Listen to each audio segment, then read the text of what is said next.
Today's film is a trip down the Swanage Railway, located in Dorset in the south of England.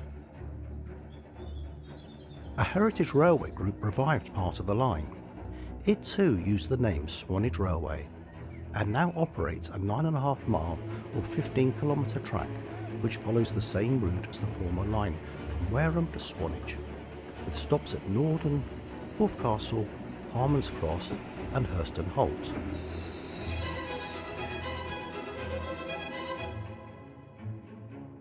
This film was shot over a number of years starting in 2011, although the main section was shot in summer 2019 and features myself along with my Uncle Tom and Auntie Ma, who were visiting from Canada. So if you notice the odd continuity error, you'll know why, and I'll return to the subject later.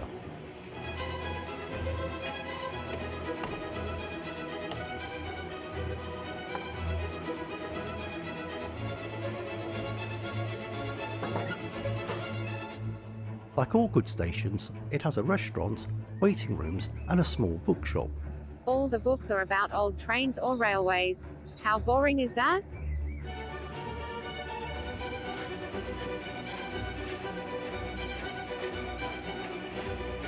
There's not much at Norden, apart from a large car park, the Purbeck Mineral and Mining Museum and a train station.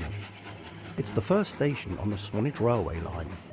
Although there is the odd London train, they are few and far between.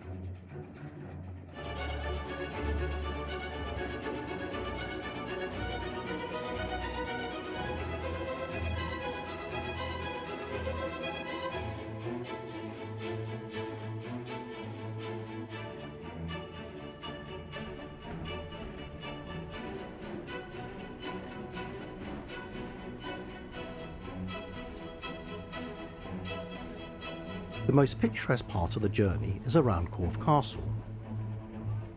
It looks like a bloody ruin. I think it's time to get the builders in.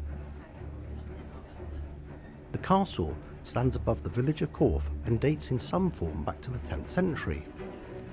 It was the site of the murder of King Edward the Martyr in 978.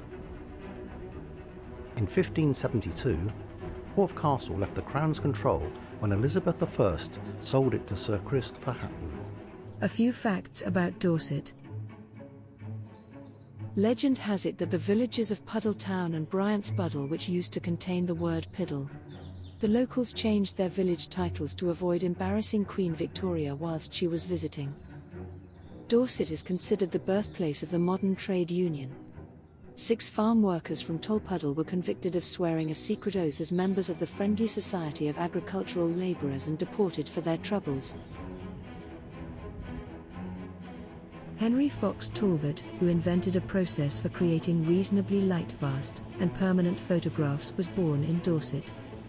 A photograph taken underwater by William Thompson in Weymouth Bay in 1856 is said to be the world's first ever underwater shot.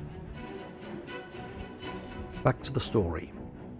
Sir John Banks bought the castle in 1635 and was the owner during the English Civil War. His wife, Lady Mary Banks, led the defence of the castle when it was twice besieged by parliamentarian forces. The first siege, in 1643, was unsuccessful. The second time was in 1645.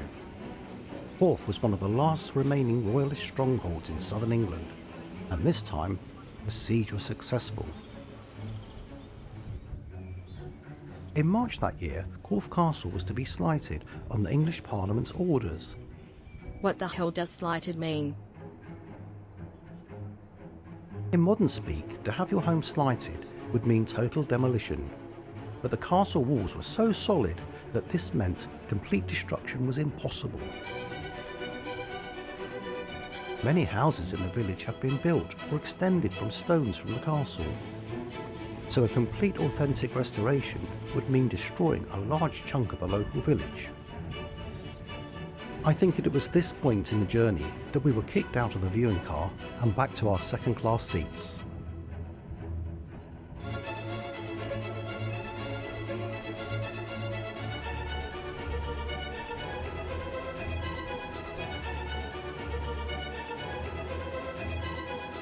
I'd like to point out all the best things to do in Harman's Cross, but I'm struggling. If, like me, you're not into walking, cycling or running, I'd stay on the train. The station is very well kept and looks like a picture on a box of chocolates. Nah, but yeah, once the box is empty, it's time to move on.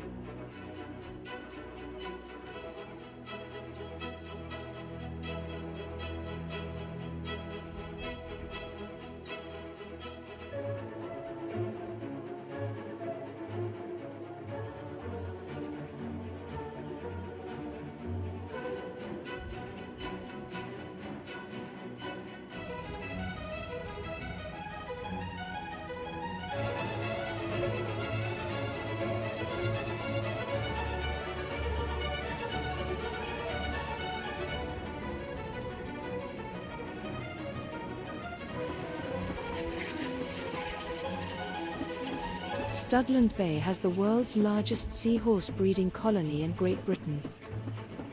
The beach was also the backdrop for Coldplay's video of their hit song Yellow. Dorset is a popular home for performing artists. Those who have moved to or own second homes in Dorset include the director Guy Ritchie, actors Martin Clunes and Edward Fox, singer-songwriters Billy Bragg and Noel Gallagher. Al Stewart and Robert Fripp both grew up in Wimborne. Greg Lake grew up in Poole. Andy Summers worked in a music shop in Bournemouth. PJ Harvey grew up near Bridport and is still living in the area.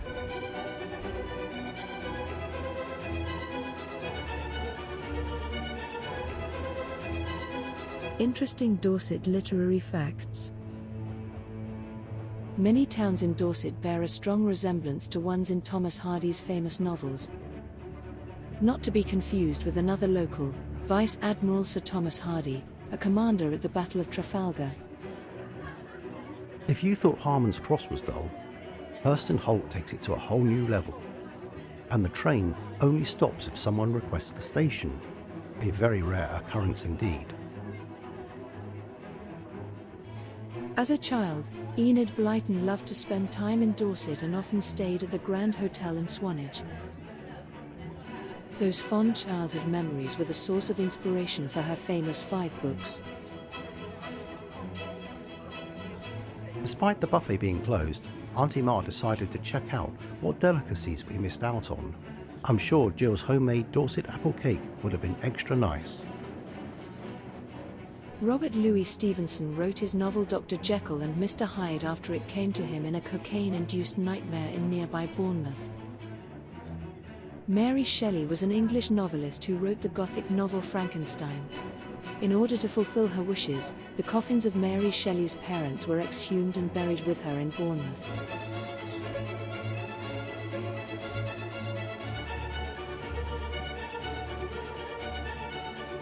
Finally, we reach our destination, the seaside town of Swanage.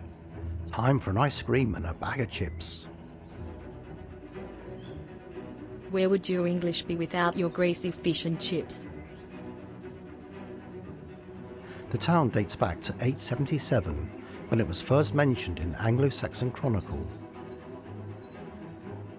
Originally a small fishing village, and through quarrying, the town flourished in the 19th century, with Purbeck stone being used extensively in London and throughout England.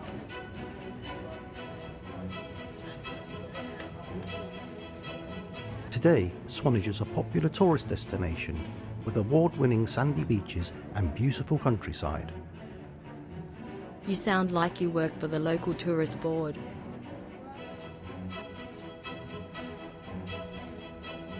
Swanage is also the first town on the eastern end of the Jurassic Coast, England's first World Heritage Site.